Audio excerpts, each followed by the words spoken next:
Good day, everyone. We are thrilled you've joined us for today's Learning Live session, Negative Pressure Wound Therapy with All-in-One Dressing, Recommendations for Best Practices, sponsored by Solventum. My name is Miranda Henry with Wound Care Today USA, and I'll be your moderator for today's live broadcast. Whether you're joining us on YouTube, Facebook, or LinkedIn, welcome. We're excited to connect with you all in real time across these social media platforms. A few quick notes as we get started today. This session is being broadcast live and will be made available on demand after today's program. Resources will be made available in the comments section of your event a bit later on, so please keep watch for these to drop later on in the program. We want this to be interactive, so please submit your questions in the event comments throughout the presentation. We'll be monitoring all platforms and we'll address as many as possible during the Q&A segment at the end. And to start off with, we'd like to know where you're watching from today. So drop us a comment whether you're tuning in on Facebook, LinkedIn, or YouTube. We want to know where you are. And don't forget to like, share, and engage with today's program. Help us spread the word and get this important wound care education out to your colleagues and your networks. And if you have any technical difficulties during the program, just try to refresh your browser or switch to a different platform while we're streaming. For a little background on the program today, negative pressure wound therapy remains one of our most versatile tools across the continuum of care, but getting the details right from seal integrity to peri-wound skin protection makes all the difference in outcomes. Today, Emily will walk us through best practices for negative pressure wound therapy using an all-in-one dressing, drawing on recommendations developed by a panel of 8 US-based clinicians and presented as a poster at SAWC Fall in 2025. She'll cover indications, common misconceptions, application techniques, and some real patient cases, so stick around. It's now my great pleasure to introduce today's speaker, Emily Greenstein, who is a certified wound and ostomy nurse practitioner at Essentia Health in Fargo, North Dakota, where she co-directs the limb preservation program. With more than a decade of experience in wound care, Emily currently serves as president of the North Central Region Wound, Ostomy, and Continent Nursing Society. It sits on the board of directors for the American College of Clinical Wound Specialists.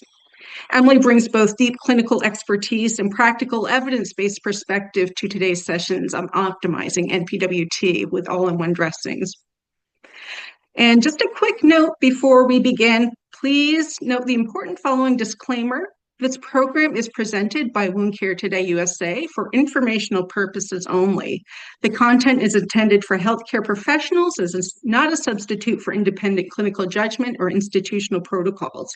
Participants should consult applicable clinical guidelines and facility policies when interpreting or applying information from this program. Wound Care Today USA does not endorse any specific products, services, or treatments. The views expressed are those of the presenter and do not necessarily reflect those of the organizers or supporters. And now it's time to get into our content. So Emily, thank you so much for being here. I'm going to turn the floor over to you. Awesome. Thanks, Miranda. And first of all, I want to say thank you to Wound Care Today and Solventum for allowing me to present this today. So a couple of learning objectives. We're going to talk about negative pressure wound therapy across the continuum of care. We're going to look at different types of wounds and then explore some best practice techniques and applications. I'm very excited to let you know about this new technology that's out there if you have not seen it before, if you haven't been to one of the conferences, or if maybe your rep hasn't shown it, or you just haven't seen it. What it is an all-in-one dressing, and I think it's an excited step in the negative pressure wound space. So first of all, though, we can't jump right to everything. We have to look back at a couple of things. We want to go back to our basics when we're talking about using negative pressure wound therapy, or even when we're talking about any type of dressing. We need to look at problems that we face, kind of what are our barriers, or what can delay that optimal wound healing? What is things we face on a day-to-day basis, regardless of where you're located. So I might be located in Fargo, North Dakota, but my colleagues in Texas might have very similar problems.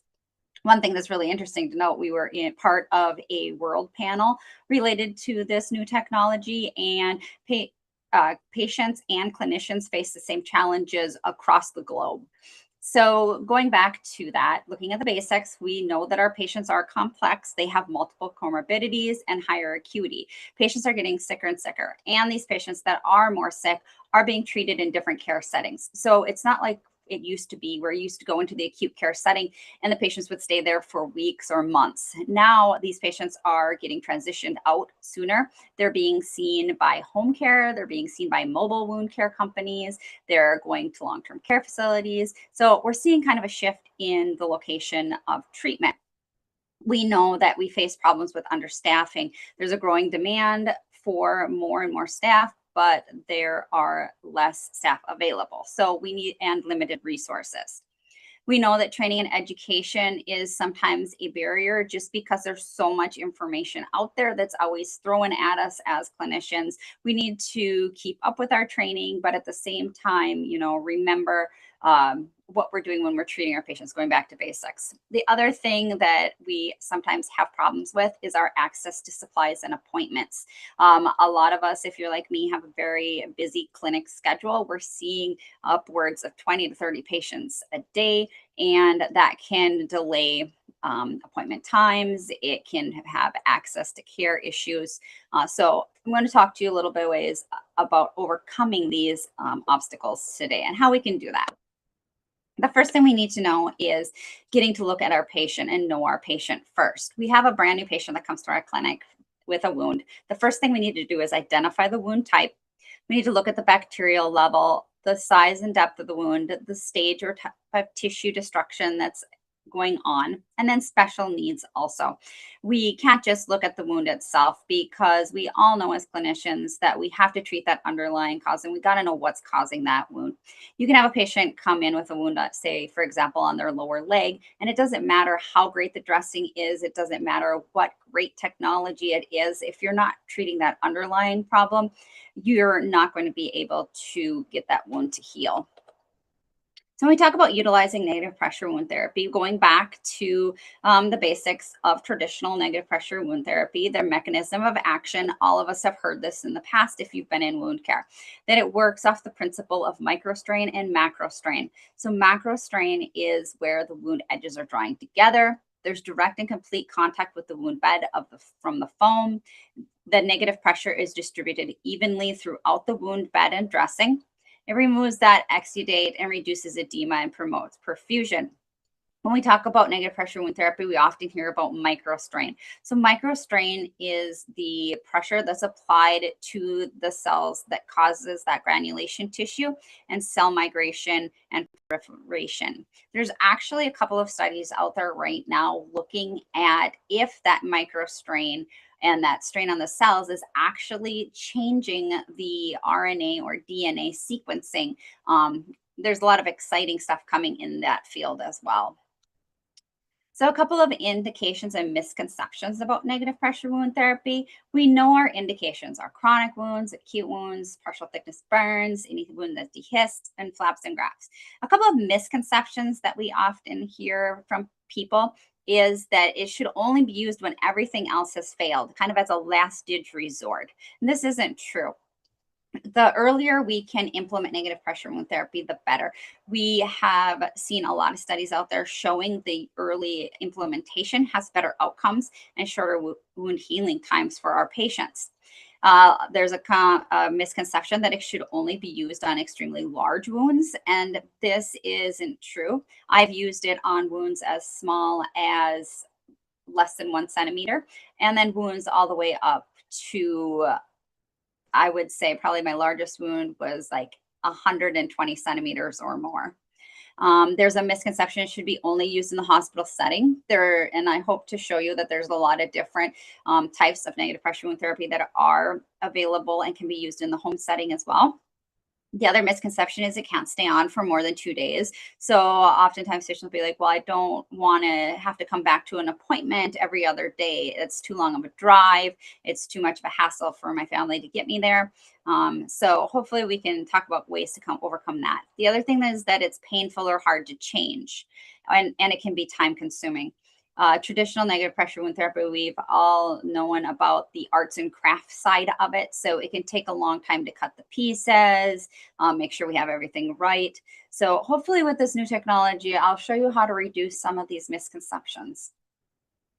Top challenges when using negative pressure wound therapy, we all face these, is that number one is maintaining that seal, keeping it sealed. We often hear our patients say, I don't want it because it's beeping all the time, it's leaking. Um, those are things that we can overcome. Sometimes there's breakdown of that peri-wound skin. Patients can say that there's pain with the dressing removal. The drape is hard to separate once it sticks together. You can't roll it apart, and it can be hard to lift and reposition. So these are examples of something that happens with negative pressure wound therapy if it's not working correctly. So in this picture, you can see that the seal had been lost for several hours. It is recommendation that if you do lose a seal on negative pressure wound therapy and it's going to be off for more than an hour, or you don't know how long it was off, you should just remove and replace the dressing. This is an example of a exudate not being managed well. So it was leaking underneath the drape. So you can see that there was maceration all around the wound itself. And this is an example of when the foam, so the black granule foam, is on good, healthy skin. So you get desiccation or breakdown of that healthy skin around it. So I'm going to show you a little bit or talk to you about this new technology that is out there. It is a all-in-one system, and it can be left on for a 7-day wear time. So I think that this is really important because, like I said before, our patients are sometimes not wanting or not able to come back to a clinic setting or to have the dressing changed 2 or 3 times a week. Or they might have home care or mobile care that's not able to go out to the patient's home that frequently due to either a patient load or the patient's insurance not approving it. So when this dressing came out, it was very nice because it is a 7-day wear time. It is important in my area because we're really rural. So some of my patients end up driving 3 or 4 hours one direction in order to have a clinic appointment. So it was something that could really cut down on that travel time and could help improve their outcomes.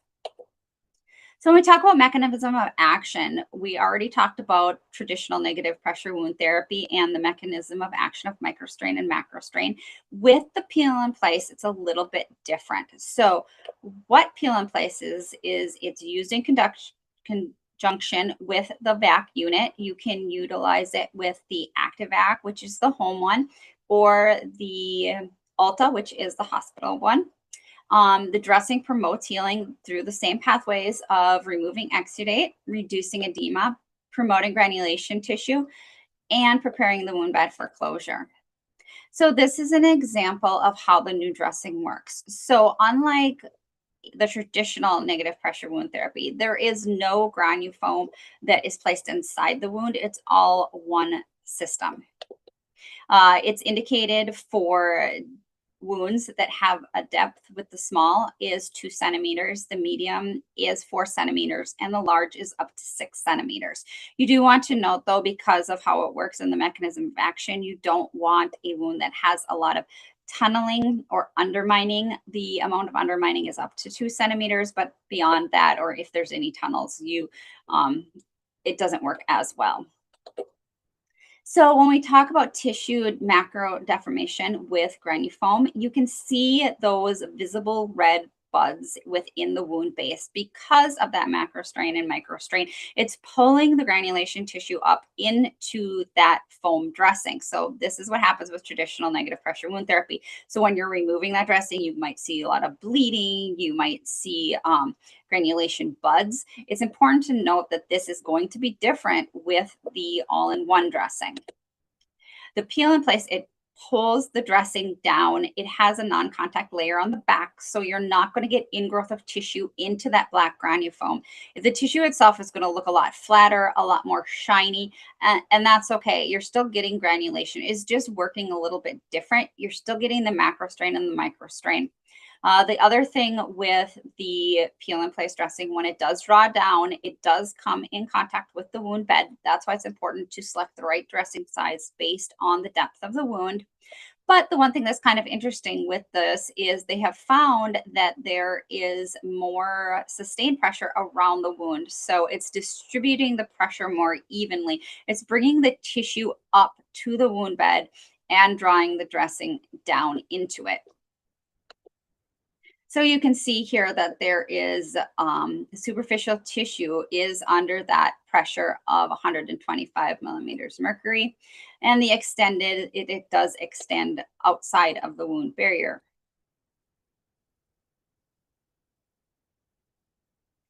So as you can see, there is homogeneous, so basically tensile strength throughout the entire wound bed with the peel in place dressing. So we talk about ideal wounds for the peel in place dressing. Anything that you use traditional negative pressure wound therapy on, you can use the um, peel in place dressing. We utilize it for grafts and donor sites. We've had really good luck utilizing it on donor sites. So the dressing itself is placed in the OR. It's left on for the 7 days and then it's removed. It reduces the pain. We know that donor sites are very painful, and it also reduces time and dressing changes. When we use, you can utilize it on surgical or dehisced wounds. If only part of the wound is dehisced, you can easily cover and treat the whole incision because it does have that non-contact layer on the back. And it also works as that pressure redistribution. So it does work fairly well for incisions that might be dehisced a little bit. We use it on less complex wounds. So some of just our common wounds like pressure injuries or venous stasis ulcers, diabetic foot ulcers. It can help ensure success and not your train wrecks or super complicated placements. They're pretty straightforward, but they can still benefit from negative pressure wound therapy. You can utilize it over multiple wounds. This is what's great because there is that non-contact layer on the back of the entire dressing. You can place it over more than one wound if the wounds are close together. You can also still bridge them. You just don't want to cut the foam. What you can do is put them together. And I'll show you a slide a little bit later on tips on how to do that. It can be utilized in wound clinic patients that can't get home care because these patients can come back once a week instead of having to come back frequently. You can utilize it on our irregularly shaped wounds, and the dressing time will be cut down because, like I said before, you don't have to cut anything. It's no longer arts and crafts. The less than ideal wounds, so you can still utilize it, but it just might not have as well of an outcome. And we know that every dressing isn't for every type of wound. Those wounds that are highly exudative in dependent positions, so on feet, that kind of thing, it can cause the exudate to pool around it and cause a little bit of maceration. My recommendation for that with all of the cases that I've utilized it on is we just ended up not having the patient go so long in between dressing changes. Just because it's indicated for up to 7 days doesn't mean that's a hard stop. It has to be 7 days. You can still change it sooner based on the wound characteristics and what you're seeing. So usually with these patients, if you are having a lot of drainage right away, I might change it after 2 days, and then try to extend it up to the 7 days once the drainage gets a little bit better controlled. For those wounds that are skinny and deep, this can sometimes cause exudate pooling between them. And the reason behind this is because of how the design is as an all-in-one system, you have to make sure that the wound bed is still being in contact with that non-contact layer once it sucks down. So when you have really skinny wounds, sometimes it collapses the wound base or it collapses the sides, but it doesn't come in contact with the base of the wound. So it might not be the best dressing. There was also some talk about those that lack hemostasis. So this is the same as with regular traditional negative pressure wound therapy. We want to make sure that we have hemostasis prior to applying any negative pressure wound therapy. Our patients that have diabetic foot ulcers without adequate offloading. And this is an example of those patients that are very non-compliant. If they're walking on it, it's going to peel off. And this is true for any type of dressing that you're going to utilize. And that goes the same for our pressure injuries that are not adequately offloaded. The other thing is wounds that are receiving compression. It's just not indicated. It doesn't have an indication for this, but we all know that we do utilize it off-label negative pressure wound therapy with compression all the time. So this is an example of the all-in-one dressing, what it looks like. So it is a system. It has the trackpad hole cut in it already. It has a non-contact layer. It does utilize the Dermatac drape. So those that don't know what Dermatac drape is, it is an acrylic and silicone adhesive. It is designed to be lifted and repositioned for up to 20 minutes. It's gentler on the skin, and it does adhere a little bit better than traditional Dermatac drape. And the reason for that is when they designed the all-in-one system, they took the feedback from the original Dermatac, meaning that the edges rolled, that it maybe didn't stay that great in moist places because of the silicone. And what they did was they ended up increasing the size of the adhesive or the acrylic circles. So you're getting better adherence, but you're still getting the benefit of that silicone with removal. So like I said, there is already a pre-cut hole for the trackpad. You just want to make sure that if you're able to, you're offsetting that hole, that it's not directly over the wound itself. There's a perforated non-adherent layer on the bottom, and then our Dermatac drape. It's important to note, and I'll show you here, that with this perforated non-adherent layer, it allows fluid to pass through the foam and prevents that ingrowth of tissue. So you're not going to see that red, beefy looking granulation tissue. Like I said, it's going to be more of a shiny, kind of smooth. You might even see kind of a film on the top of it. That's okay. It decreases the pain with dressing removal. The other thing to note is there has been reports of seeing like little dots in the wound bed. Some people call them flea bites. What it is just that from the pressure on the tissues from the perforations, it does go away after a couple of minutes if you leave the dressing off. So we talk about this Dermatac drape. Like I said before, there's acrylic inside the circles and silicone outside the circles. When we talk about peri-wound skin management, because this is always a concern for us, what is peri-wound skin? We have to think of it as that 4 centimeters outside of the wound edge. However, it can extend beyond at times, especially in wounds that are on areas independent locations. For example, if you have a venous stasis ulcer on the ankle, a lot of times you'll see maceration even down into the heel because of where the fluid goes. It's kind of gravity takes it that way. When we're assessing peri-wound skin, we want to note where to have healthy peri-wound skin, because that's where epithelial migration occurs, and desiccation or maceration can delay that migration and can actually impede healing or make the wound worse. There's a couple of different things we can do to protect that. You can use a skin protectant. It's important to note that with the peel and place dressing, you can utilize a protectant only under the area where the non-adherent layer is, though. You don't want to put a skin protectant where the Dermatac drape is. These can be any type of skin protectant. You want to look for one that's hypoallergenic, it's easy to apply, it doesn't need to be removed. You want one that you can see through and that is breathable. So like I said, you can use it underneath the area where the non-contact layer is, not where the Dermatac drape is. And the reason for that is because the Dermatac drape is designed to put down and be able to peel off again. If you're putting it down and peeling it off, this is what happens. You get the skin prep sticking to the acrylic circles. And if that happens, you're not able to put it back down to maintain a seal. So it's important to note, if you're going to utilize skin prep with the peel and place dressing, that you're only placing it underneath that non-adherent layer and not where the Dermatac drape is. Couple of tips for application now. When we talk about bridging, you can just upsize the dressing. So this is an example. So say the wound is where the sticky note is, and you're offloading or offsetting the trackpad part. You can also do something called making the dressings kiss or kissing the dressings to bridge them together. What you do is you put two dressings together like this so that the foams are touching, and just fold it over and seal it down. You do not want to cut this. Like I said, this is an all-in-one system, so you're going to have a high risk of losing a seal or not having evenly distributed pressure throughout the whole dressing if you are cutting into the foam.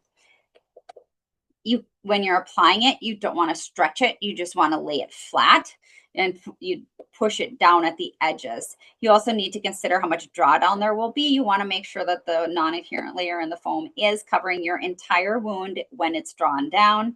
You can lap it over onto the peri-wound skin. It's actually shown that you have better results and less peri-wound edema and less rolled edging if it overlaps onto the good skin around it.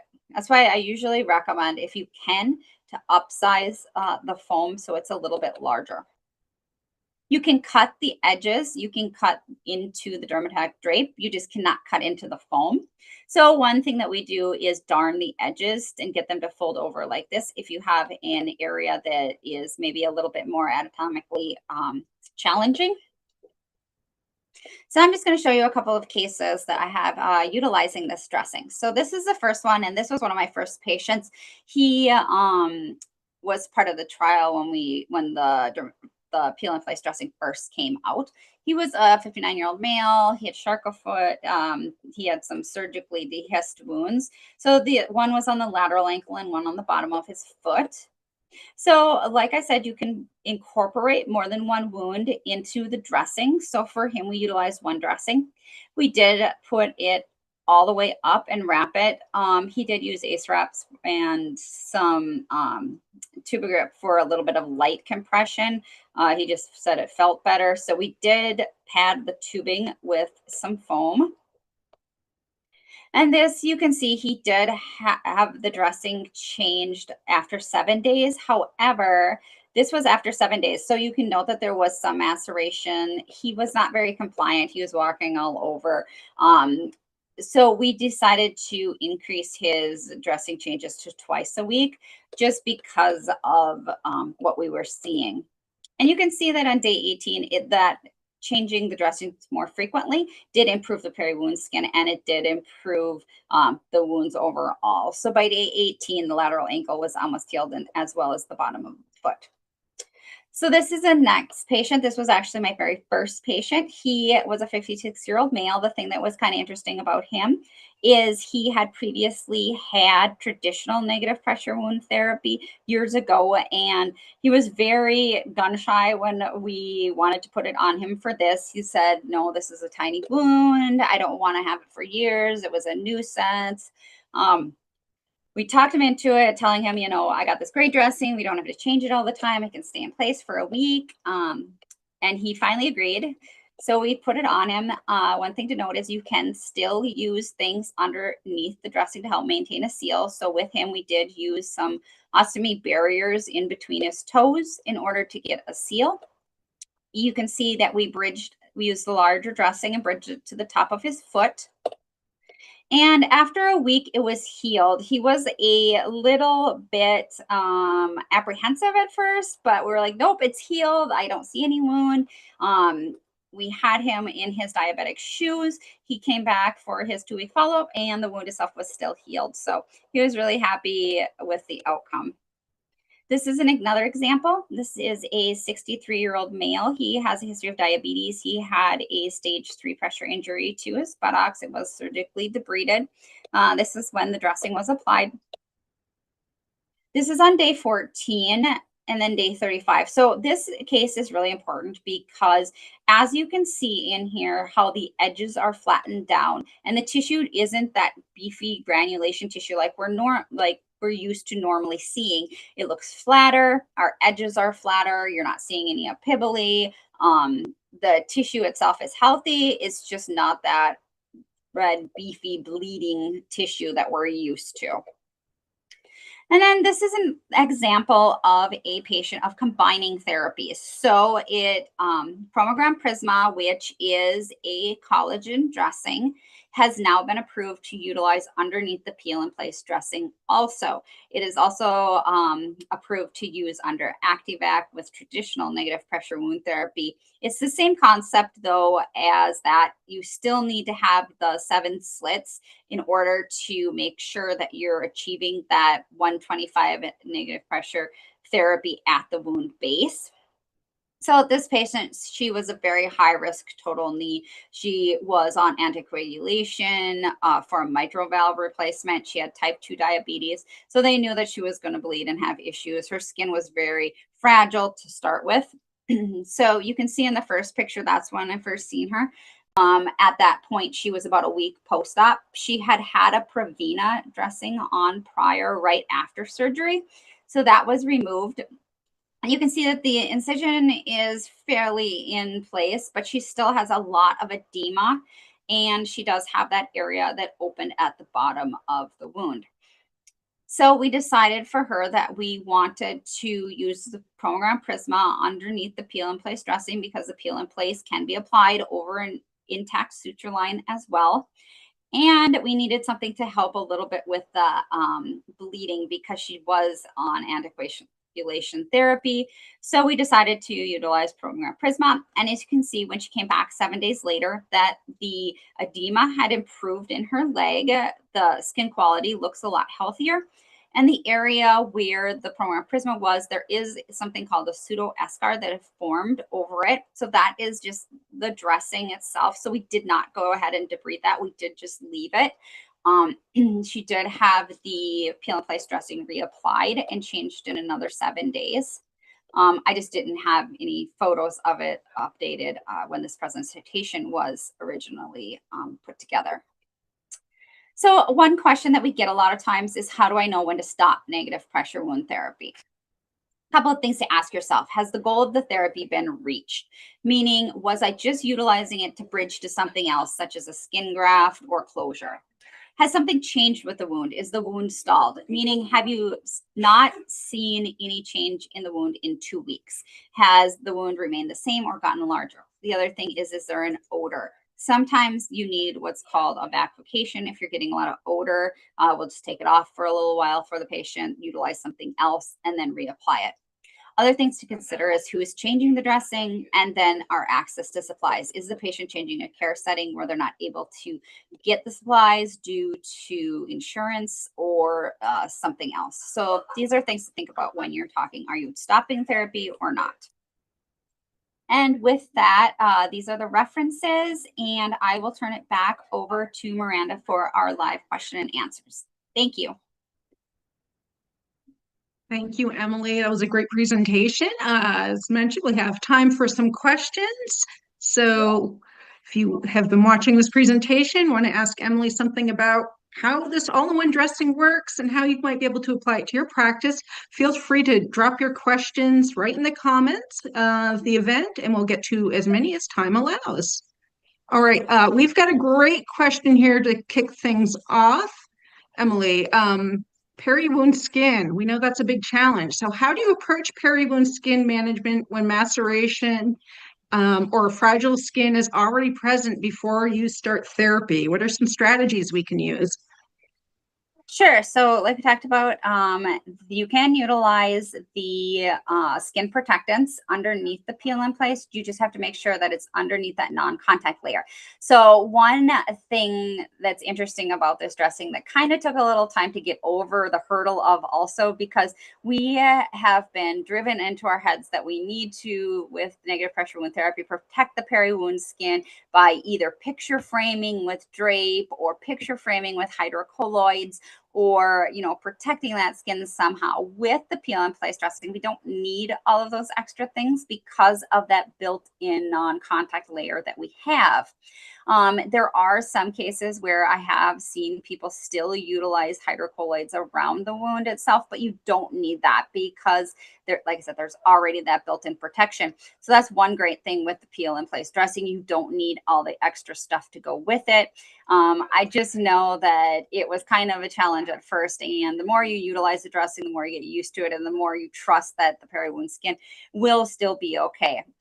In those patients, though, that have real fragile skin or might already have some breakdown on the peri-wound skin, utilizing a skin protectant like a cyanoacrylate, like the CWON Advanced or Marathons, those two are great. Just make sure, like I said, that you're not applying it outside of that non-contact layer, because when you're putting that Dermatac down and removing it, it will remove your skin prep also. Thank you for those strategies. We have another question here. Going back to your cases, you adjusted dressing change frequency based on patient compliance and maceration. Now, how do you make that judgment call in real time at the bedside?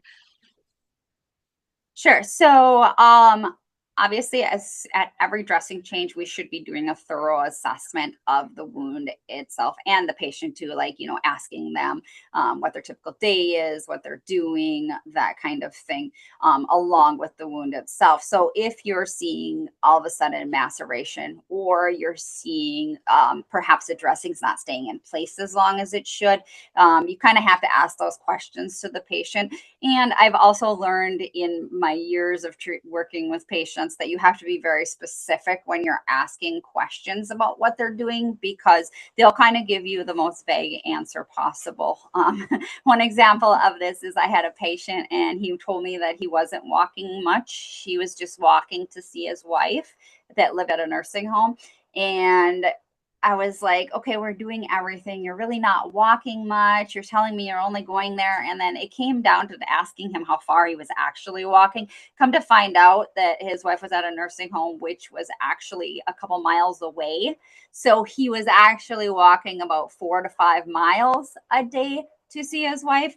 So once we got that figured out, and then we ended up getting him rides set up, and it worked out a lot better. The wound did go on to heal, but it was kind of a good lesson to us that when we are asking our patients, we need to be very specific when we're asking them questions.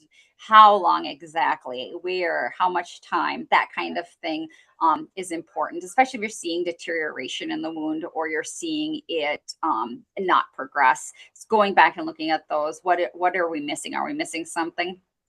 Or if you have a wound that, was pretty dry, wasn't really draining, and now all of a sudden you're seeing all this drainage and all this maceration, we need to look back at, is it something with the dressing? Is there infection going on? Or is it something that's changed in the patient's daily life?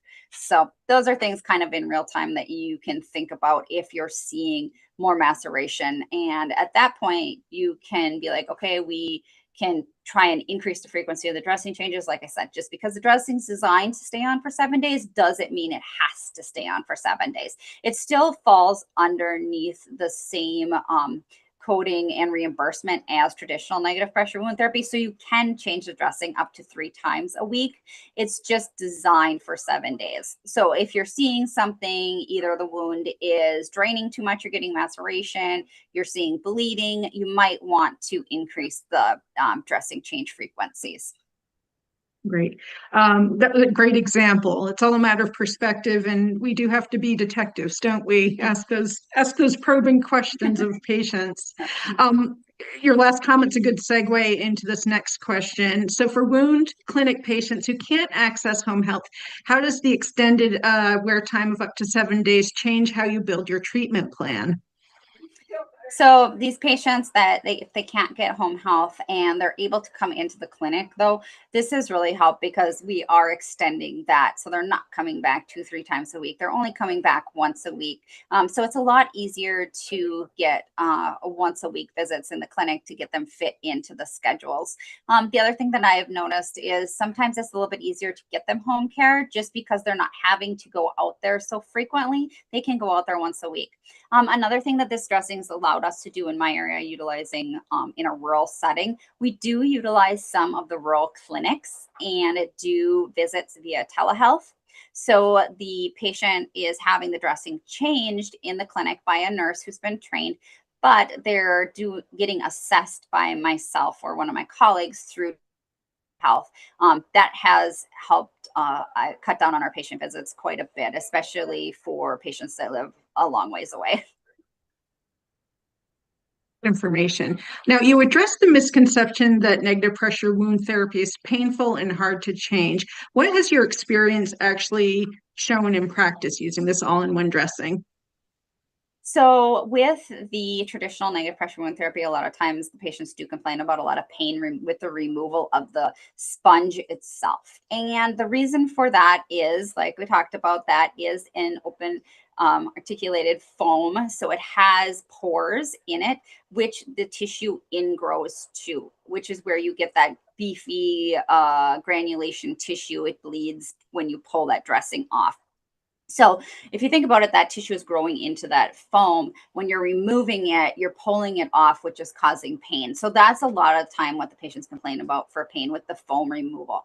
So because of that non-contact layer underneath of the all-in-one system, that ingrowth into the foam isn't going to happen. So when you're removing it, the dressing is just coming off. So you're not getting that pain when you're pulling that tissue off. The other thing that patients like is because of that Dermatac drape, you're not getting that adherence or that possibility of a medical adhesive injury that we have seen sometimes with the traditional drape. Great.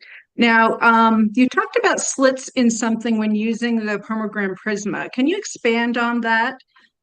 Sure. So when you utilize Permogram Prisma underneath of the foam, you want to cut or darn about 7 slits into it when you're putting, depending on the size of your wound, obviously. And the reason for that is because it allows the drainage to come through the Permogram and into the dress or into the negative pressure wound therapy. The other reason is there was a lot of testing done before they got approval for the use of collagen underneath of the granufoam. And what it did was it looked at different ways to slit and looked at the number of slits in the dressing so that it maintained 125 millimeters of mercury pressure at the wound bed, even though you added something underneath of it. So that's why they recommend you put slits in the dressing prior to applying it to the wound bed underneath of the system. Yeah, thank you for the explanation. Another great question here. What do you use with tunneling? So with wounds that have tunneling, like I said, this dressing is great, but it's not for all wounds. We utilize usually the traditional negative pressure wound therapy with the white foam underneath of it because that foam has more tensile strength. So that's approved to be placed into tunnels. Right now, it's not approved to be utilized underneath the peel and place dressing, but hopefully in the future it will get approved. But as of right now, it's not indicated to be utilized underneath. So for those cases of the wounds that have tunneling, this all-in-one system probably isn't the best choice. We utilize a different type of dressing until we can get that tunnel to collapse or close down to 2 centimeters. Another IFU question. Can the V.A.C peel in place dressing be used even with bone or tendon in the wound bed? Yep, so that's a great question, and we get asked that a lot. And the great thing about peel in place, because it has that non-contact layer, it actually works better over, you can place it directly over a tendon or the bone. The only time that I would utilize something underneath it to protect the tendon is if I was concerned about it being dried out too much. But in my personal experience, I haven't seen any problems with applying the peel in place directly over the exposed tendon or bone. You can also use it directly over skin grafted sites or over like cellular tissue products or camps. I've used it directly over those as well because it's left in place for a week, which is how often the dressings would be changed and reapplied. Great. Well, that's good news. Very versatile. Couple more questions here. Is there a recommended distance the open area of the dressing should be from the wound bed? So there's not really a recommended, but kind of in my personal experience, I like to, like I said, I always select up or up the dressing size if possible. And the reason for that is because when it, especially in wounds that are a little bit deeper, when it sucks down, you want to make sure that the foam itself is in contact with the entire wound bed and even overlapped a little bit onto the peri-wound skin, because what happens is it flattens out those edges. So there is some research going on right now about how overlapping it and how far you should overlap it onto the good skin, so that it distributes that pressure onto the good skin and it allows for the lymphatic channels to open more. So you will notice if you've utilized this dressing that the edges will flatten down more and you won't have as much peri-wound edema as you do with some of the other traditional negative pressure wound therapy. Great.